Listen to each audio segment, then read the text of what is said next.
down.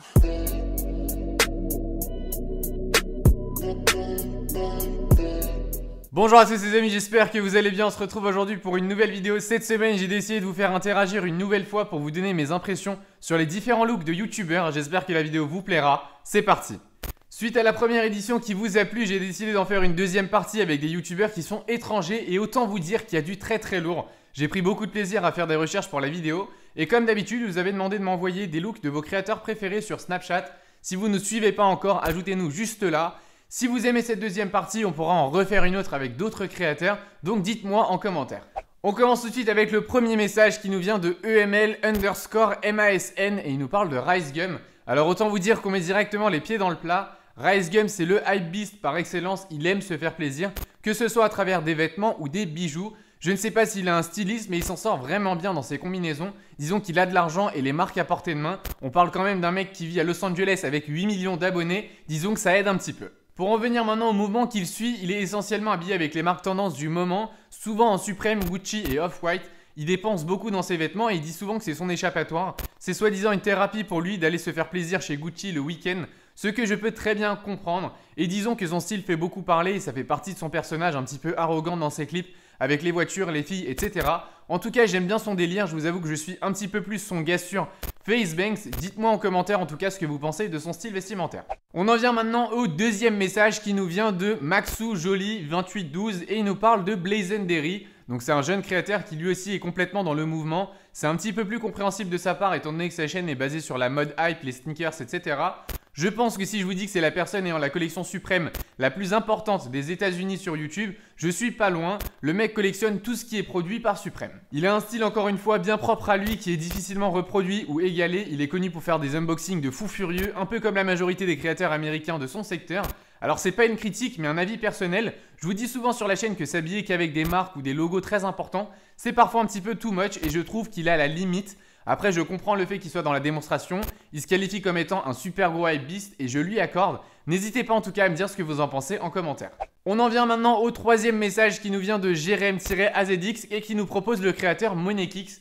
Alors c'est un créateur de Dubaï qui a fait beaucoup parler de lui sur les réseaux sociaux avec sa collection de chaussures estimée à près d'1 million d'euros. Disons que pour un ado de 16 ans, ça reste raisonnable. Pour revenir maintenant à son style vestimentaire, je dois vous avouer que c'est pas fou pour un mec qui a autant d'argent. Comme quoi parfois avoir de l'argent n'est pas la seule motivation pour vous habiller.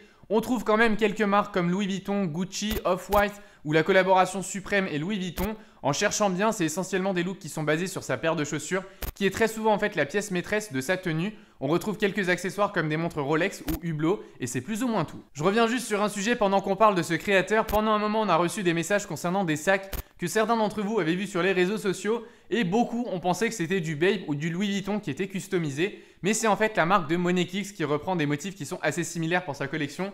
Si certains d'entre vous en ont vu et se posaient la question, ne cherchez pas plus loin, vous avez votre réponse. On arrive maintenant au quatrième message qui nous vient de Romain94 et qui nous parle de Jesse Wellens de la chaîne PVP. Si vous nous suivez depuis au moins un an, vous savez sûrement que j'aime beaucoup le créateur en lui-même. Son style a beaucoup évolué depuis le temps, mais on reste toujours dans un style qui est assez streetwear, très simpliste, avec souvent une paire de Yeezy ou d'Adidas au pied, avec un jean qui est bien taillé, souvent cargo, et une veste pour compléter le look. Je me souviens d'ailleurs qu'il avait fait une vidéo un petit peu lookbook sur sa chaîne qui était super bien présentée avec un super beau montage. De manière générale, c'est un gars qui est très discret sur ses vêtements. On retrouve beaucoup de grandes marques si on cherche un petit peu. Je pense notamment à Louis Vuitton, Gucci ou encore Moschino. Je me rappelle surtout de son look pour Burning Man avec les 750 qu'il avait déglingué. Sa veste en fourrure, c'était assez décalé mais parfait pour le festival. Je trouve que ses ensembles restent très sympas, disons qu'il ne prend pas énormément de risques non plus. Je vois beaucoup de couleurs qui sont très monotones. C'est le seul point sur lequel je peux trouver une reproche à faire. Et enfin, je pense que vous allez me rejoindre sur ce point. Il s'habille surtout pour lui sans trop faire de démonstration. Et c'est toujours plus simple à s'habiller de cette manière-là. On arrive maintenant au cinquième et dernier message qui nous vient de Kevin Barça et qui parle du créateur Blake Linder. Alors c'est pas compliqué, avec Blake, toutes les marques tendances qui vous passent par la tête, vous les retrouverez dans son armoire allant de la Vans Old School jusqu'à la Nike Air Mag. À la base, c'est un créateur qui est dans la sneakers et qui s'oriente depuis peu vers les vêtements et je dois avouer que ça le réussit plutôt bien. Pour revenir maintenant à son style vestimentaire, les ensembles qu'il combine au quotidien sont à base de Off-White, Supreme, Bape et Yeezy. C'est l'un des premiers youtubeurs américains à avoir présenté la collaboration entre Supreme et Louis Vuitton sous format d'unboxing. Il est vraiment dans le mouvement et se considère lui aussi comme étant un grand hype beast, chose qu'on ne peut pas lui enlever. Vous l'avez sûrement remarqué, mais tous les créateurs cités dans la vidéo sont souvent dans les tendances, dans la hype et dans la démonstration. C'est des créateurs qui ont déjà énormément de suivi. C'est d'ailleurs pourquoi vous avez sûrement voulu que j'en parle sur la chaîne. Si vous n'êtes pas satisfait et que vous voulez qu'on parle d'autres créateurs, n'hésitez pas à nous envoyer vos messages sur Snapchat pour qu'on puisse faire une prochaine édition. Les amis, on arrive au terme de cette vidéo. J'espère qu'elle vous aura plu. En tout cas, n'hésitez pas à me donner votre avis sur les différents looks de créateurs. Dites-moi en commentaire si vous voulez une autre édition sur des autres looks, d'autres créateurs, des coiffures, des chaussures, comme vous le sentez, ce sera avec grand plaisir. Pour tous les nouveaux, n'hésitez pas à vous abonner à la chaîne si ce n'est pas encore fait. Et pour tous les autres, comme d'habitude, vous pouvez nous suivre sur tous nos réseaux sociaux. Nos liens se trouvent en barre d'infos. Quant à moi, je vous dis à très vite dans une nouvelle vidéo. Prenez soin de vous. Bye.